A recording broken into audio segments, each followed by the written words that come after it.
प्रिय विद्यार्थियों, आप सभी को प्यार भरा सुप्रभात।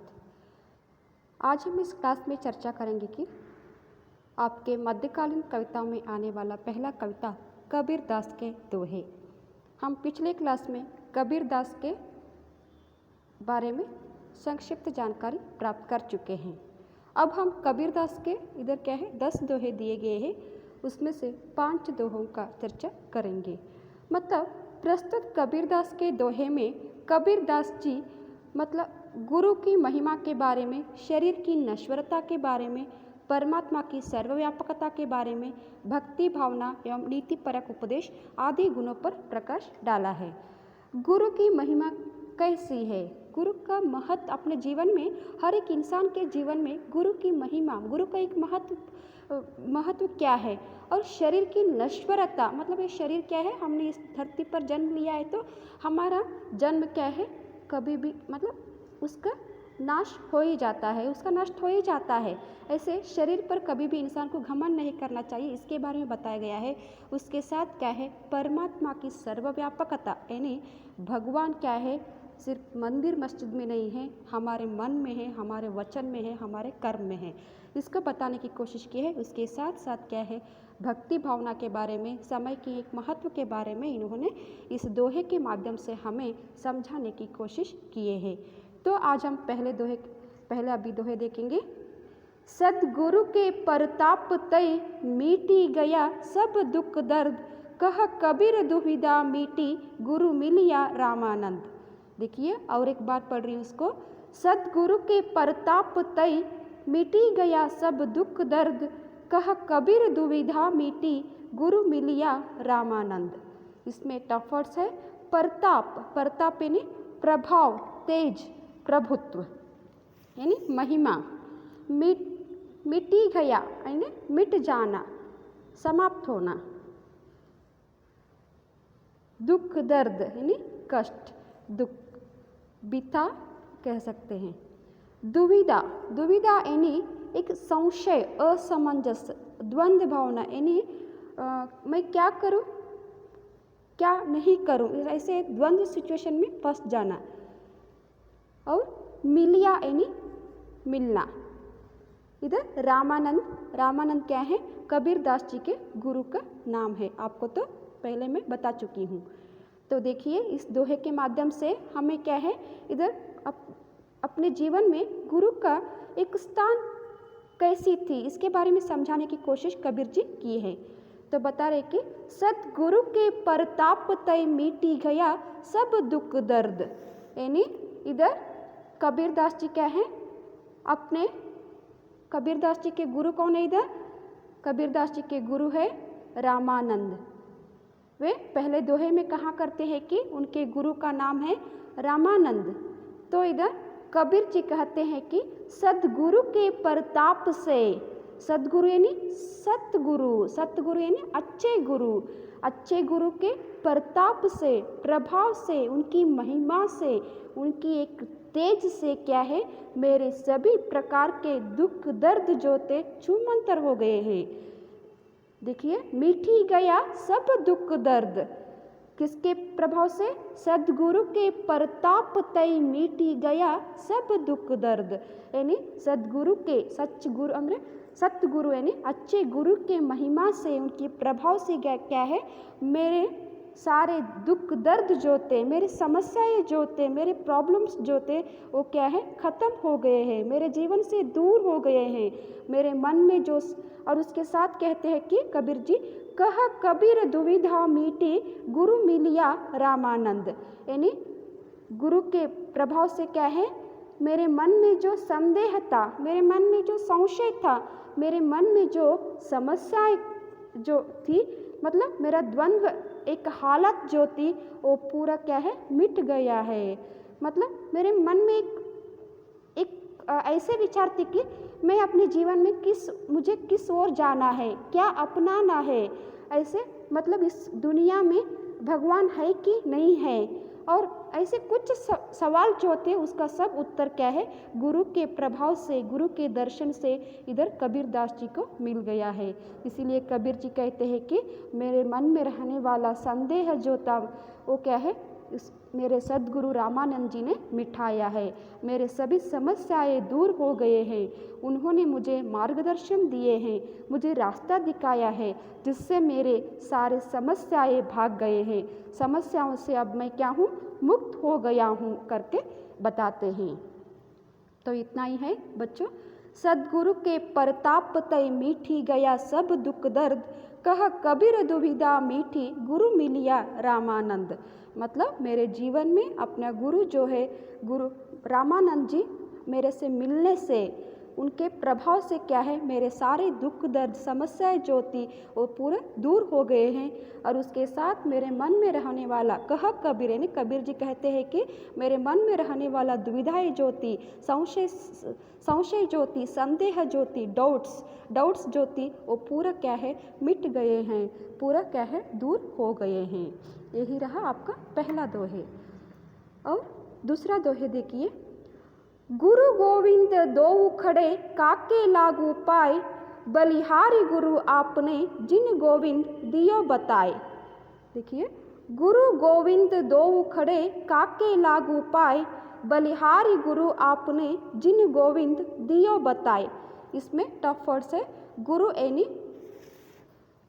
गुरु टीचर, गोविंद यानी भगवान, दो यानी दोनों, खड़े यानी खड़े होना, काके यानी किसके, लागू पाए यानी प्रणाम करना, और बलिहारी यानी न्योछावर होना, कुर्बान होना। देखिए इधर दूसरा दोहे जो है, आपकी द्वितीय दोहे जो है, उसके माध्यम से इधर कबीरदास जी बताते हैं कि गुरु गोविंद दो खड़े काके लागू पाए, यानी जिस प्रकार क्या है, सभी पहले अपने गुरु को प्रणाम किए करते हैं, ठीक उसी प्रकार क्या है, कबीरदास जी अपने गुरु रामानंद को याद किया करते हैं। इधर मतलब वे पहले, मतलब इधर वो बताते हैं कि जिस प्रकार हम संस्कृत में बताया जाता है कि गुरु ब्रह्मा गुरु विष्णु गुरु देवो महेश्वरा गुरु साक्षात पर ब्रह्मा तस्मै श्री गुरुवे नमः, उसी प्रकार क्या है इधर कि गुरु को पहले प्रणाम किया जाता है, क्योंकि गुरु ही हमें मार्गदर्शन करते हैं, हमें अपने ज़िंदगी में रास्ता, एक अच्छे रास्ता दिखाते हैं, सही क्या है गलत क्या है उसे समझाते हैं। इसीलिए कबीरदास जी अपने गुरु को याद करते हैं। मतलब इधर कबीरदास जी कहते हैं कि मेरे सामने अगर एक तरफ गुरु खड़े हैं तो एक तरफ भगवान गोविंद यानी भगवान खड़े हैं, तो हम किसके पैर को छूना चाहिए, मतलब किसको पहले हम प्रणाम करना चाहिए। इसलिए बता रहे कि गुरु गोविंद दो खड़े, मेरे सामने अगर गुरु एक तरफ भगवान एक तरफ खड़े हैं तो किसके पैर को छूना चाहिए।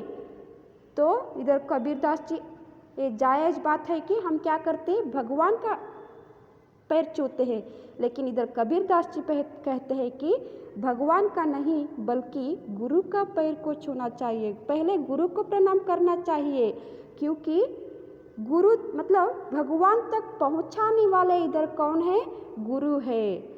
भगवान तक हमें एक रास्ता दिखाने वाले, मतलब इस दुनिया में भगवान है करके समझाने वाले कौन है, इधर गुरु है। इसीलिए मतलब गुरु ही क्या है, सभी मतलब रास्ता दिखाने वाले हैं, मार्गदर्शन करने वाले हैं, सही क्या है गलत क्या है इसका पहचान दिलाने वाले हैं। इसीलिए कबीरदास जी कहते हैं कि अगर मेरे सामने गुरु और गोविंद दोनों खड़े हैं तो मैं पहले गुरु को प्रणाम करता हूँ, गुरु का पाँव को छूता हूँ। बलिहारी गुरु आपने जिन गोविंद दियो बताए, इसलिए मैं क्या हूँ, अपने गुरु पर क्या है कुर्बान, अपने जीवन को कुर्बान कर देता हूँ, गुरु पर न्योछावर हो जाता हूँ, क्योंकि गोविंद है करके, गोविंद दियो बताए यानी गोविंद है करके बताने वाले, गोविंद की अस्तित्व, भगवान की अस्तित्व के बारे में, भगवान की सर्वव्यापकता के बारे में, भगवान की महिमा के बारे में समझाने वाले इधर कौन है, गुरु ही है। तो बच्चे देखिए इतना सा है इस दोहे में हमारे सामने अगर गुरु और गोविंद यानी भगवान दोनों खड़े हैं तो हम पहले गुरु को नमन करना चाहिए, क्योंकि गुरु ही एक ऐसा एक व्यक्ति है कि हमारे ज़िंदगी के सारे समस्याओं को दूर करने वाले हैं, हमारे ज़िंदगी को एक अच्छे रास्ते पर चलाने वाले हैं और भगवान की महिमा को समझाने वाले हैं। सर्वस्व मतलब हमारे जीवन में सर्वस्व इधर कौन है? गुरु ही है। यही बताने की कोशिश इधर कौन है? कबीरदास जी कर रहे हैं। अब हम तीसरा दोहे देखेंगे। माटी कहे कुम्हार से तू क्या रौंदे मोय, एक दिन ऐसो होएगो मैं रौंदूंगी तोय। देखिए, माटी कहे कुम्हार से तू क्या रौंदे मोय, एक दिन ऐसो होएगो मैं रौंदूंगी तोय।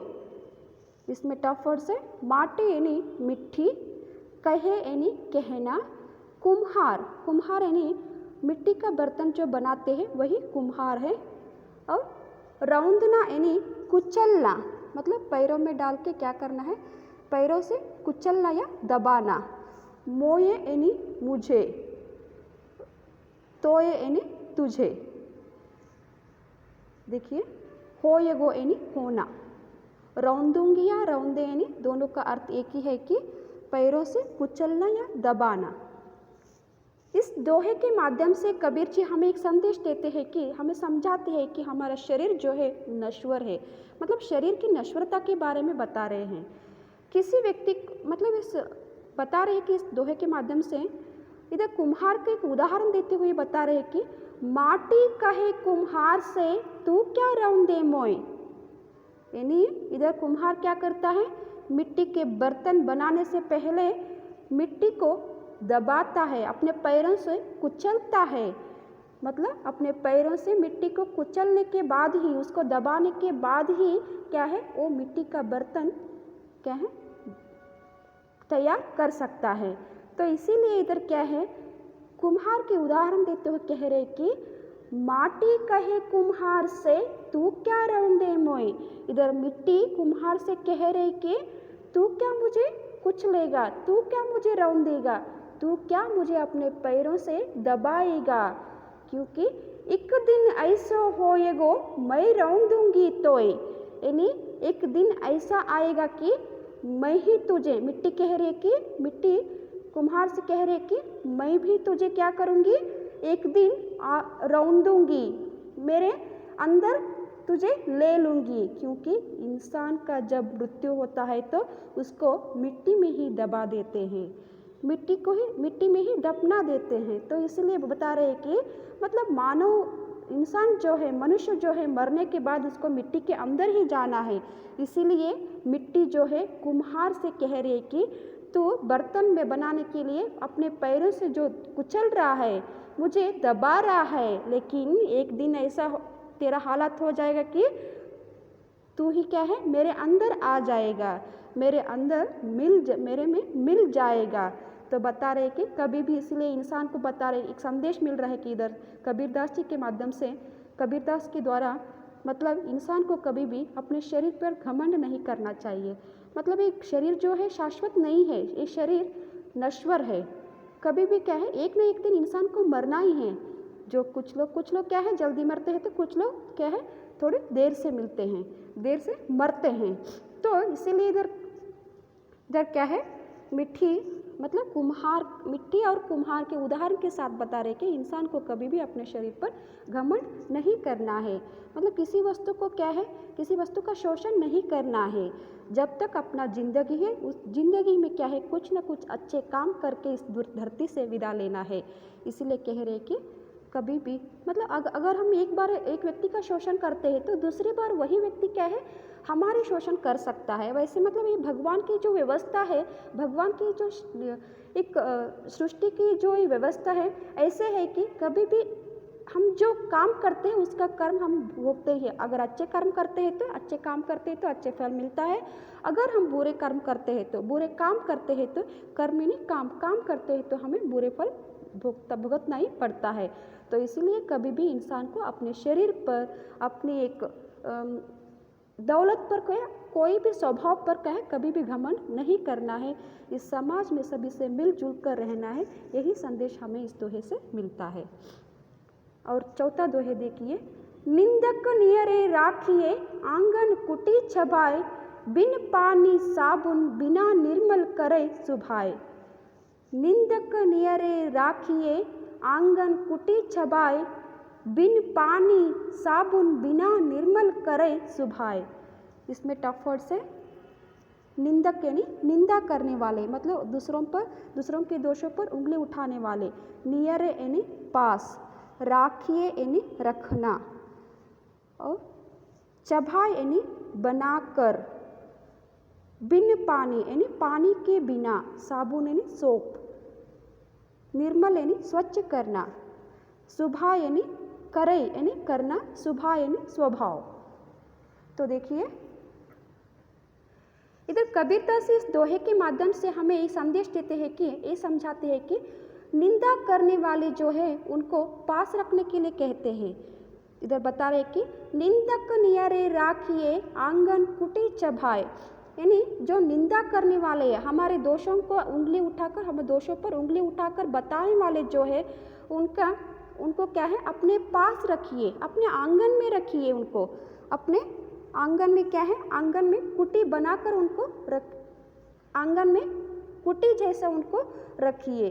क्योंकि वो क्या करते हैं, बिना पानी से ही, बिना साबुन से ही क्या है, हमारे अंदर रहने वाले दोषों को क्या है, साफ कर देते हैं। निर्मल करने यानी साफ कर देते हैं, हमारे स्वभाव को सुधार देते हैं वो। अगर कोई निंदा करने वाला व्यक्ति है तो उनसे डर के क्या है, दूर मत भागिए। इधर जो निंदा मतलब हमारे अंदर जो दोष रहता है वो क्या है, हमें ही मालूम नहीं रहता है। इधर हमें ही मालूम नहीं होता है, हम कभी भी अपने आप को श्रेष्ठ समझते रहते हैं इधर। इसीलिए क्या है, इधर कबीरदास जी बता रहे हैं कि हमारे अंदर जो दोष है उनको बताने वाले कौन है, इधर निंदक है। इसीलिए निंदक को अपने पास रखिए, उन्हीं से ही हमारा दोष जो रहता है, हमारे मन में जो बुराई जो रहता है वो क्या है, दूर हो सकता है। वो भी बिना पानी और साबुन से ही, बिना पानी और सोप से ही क्या है, हमारे अंदर रहने वाला बुराइयाँ जो है, बुरा स्वभाव जो है वो क्या है, निर्मल हो सकता है, साफ हो सकता है। इसीलिए निंदा करने वाले जो है उनको अपने पास रखने की संदेश इधर कबीरदास जी इस दोहे के माध्यम से देते हैं। मतलब हमारे जो दोष बताते हैं, तो अगर हमारे अंदर दोष उनसे हमें निंदक से मालूम होता है तो उसको दूर करना है। अगर हमारे अंदर दोष ही नहीं है, ऐसे ही हमारी निंदा कर रहे हैं बिना वजह की, तब क्या करना है, हमें उसको टाल देना है, हंसकर छोड़ देना है, उसके बारे में ज़्यादा सोचना नहीं है। लेकिन इतना तो एक स्पष्ट है कि इंसान के अंदर जो बुराइयां जो रहते हैं वो खुद कभी भी मालूम नहीं होता है। उस दोषों को, उस बुराइयों को क्या है, दूसरे व्यक्ति कहने पर ही हमें मालूम होता है।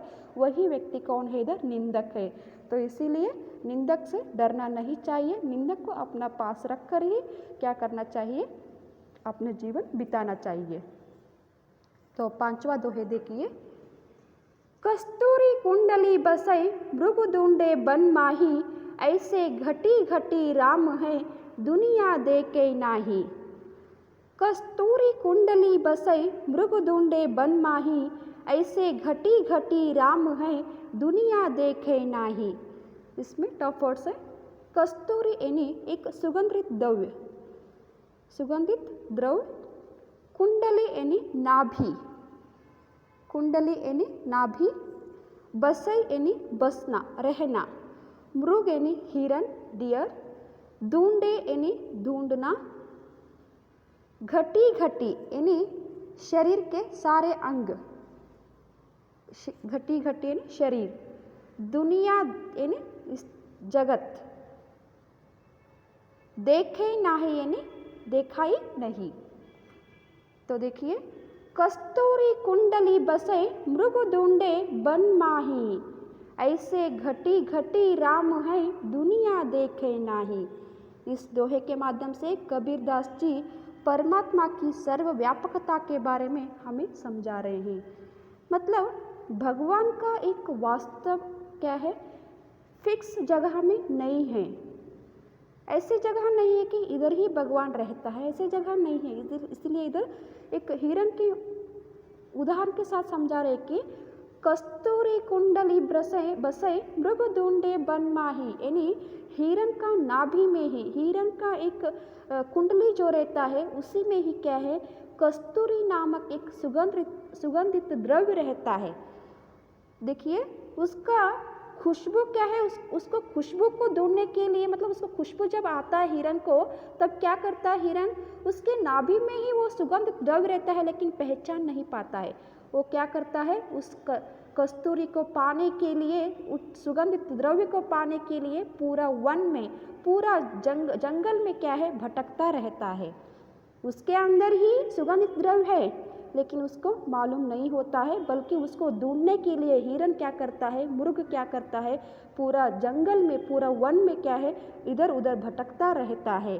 ठीक उसी तरह मानव भी क्या रहे, मनुष्य भी क्या है, ऐसे घटी घटी राम है दुनिया देखे नाई, यानी आजकल की जो दुनिया, आजकल की नहीं, पूरा दुनिया जो है, पूरा समाज जो है, समाज में रहने वाले मनुष्य जो है, अपने अंदर ही भगवान है, मतलब उसके अंदर ही भगवान है, हमारे अंदर ही भगवान रहता है, हमारे पूरे शरीर में भगवान है, मतलब हमारे शरीर में भगवान की वास्तव है, फिर भी हम क्या है, उसको समझते नहीं हैं, बल्कि हम क्या करते हैं, भगवान को ढूंढने के लिए मंदिर मस्जिद भटकते रहते हैं, मंदिर मस्जिद जाते हैं, काशी हरिद्वार जैसे तीर्थ यात्रा जाते हैं। देखिए लेकिन भगवान हमारे अंदर ही रहता है, भगवान हमारे कर्मों में रहता है, कर्म यानी कामों में, अगर अच्छे काम करो उधर भगवान रहता है, अगर अच्छे वचन यानी बातें, अगर अच्छे बातें कहते हो तो उस बातों में रहता है, हमारे अच्छे स्वभाव में भगवान रहता है। तो ऐसे घटी घटी राम है, देखिए हमारे बातों में रहता है, हमारे मन में रहता है, हमारे कामों में रहता है, तो भगवान को मंदिर मस्जिद में ढूंढने की जरूरत क्या है। तो हमें इंसान को एक अच्छे स्वभाव लेकर रहना है ना, अगर इंसान को कहे अच्छी जिंदगी बिताना है तो अच्छे स्वभाव से जीना है इस धरती में, तभी सभी से मिलजुल कर रहना है, कभी भी अपने शरीर पर क्या है घमंड नहीं दिखाना है, अपने दौलत की, अपनी क्या है अपने ऐश्वर्य की घमंड नहीं दिखाना है। एक अच्छे सीधा साधा इंसान बनकर कभी भी अपना काम अच्छे तरह से ध्यान देकर अच्छे बातें कहते हुए जीवन बिताएंगे तो भगवान की दर्शन हमें, भगवान की साक्षात्कार हमें क्या है जल्दी से हो पाता है।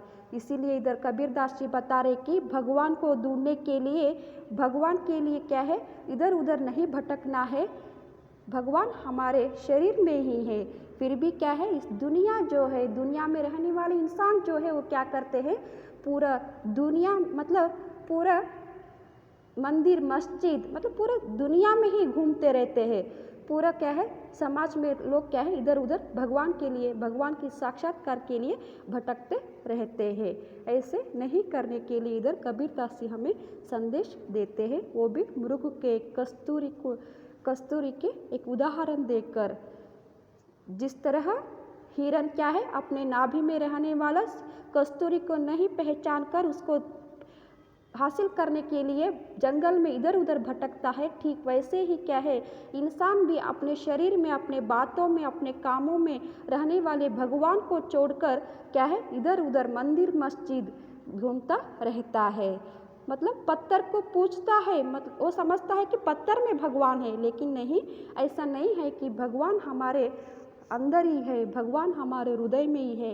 इस बात को समझने की संदेश क्या है कबीरदास जी देते हैं। तो ये रहा बच्चे 5 दोहों की चर्चा।